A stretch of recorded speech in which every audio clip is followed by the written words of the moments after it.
ஆனா அந்த முஸ்லிமையும் இந்துக்களையும் பிரிக்க முடியலன்னு அப்ப நினைச்சா வெள்ளக்காரன்.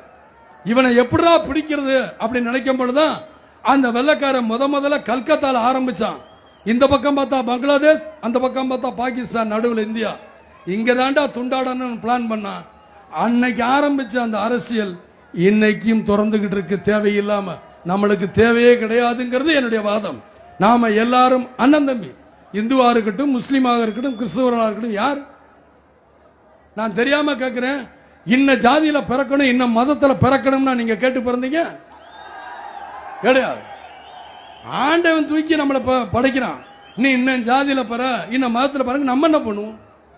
நம்ம அமைதியா போறோம். நம்ம சும்மா போனா நம்ம சொக்காய பிடிச்சிட்டே நம்ம ஜாதிடா, நம்ம ஜாதி தலைவர் சொல்லிட்டாரா, நம்ம மத தலைவர் சொல்லிட்டாரான்னு என்ன சொல்லிட்டாரு? அடுத்தவனு போய் வெட்டவா சொல்றதா? இதுக்கு பிற ஜாதி சொல்ற? உயிர் என்பது சாதாரணம் இல்ல. ஒரு தாய் தந்தை ஒரு உயிரை பெற்று அதை வளர்த்து கஷ்டப்பட்டு வளர்த்தா நம்ம இப்படிப்பட்ட இடத்துக்கு போகக்கூடாதுன்னு தயவு செய்து விஜயகாந்த் மன்றத்தை சேர்ந்தவங்க என்னைக்குமே அடாவடித்தனத்துக்கு போகக்கூடாது, வன்முறைக்கு போகக்கூடாது.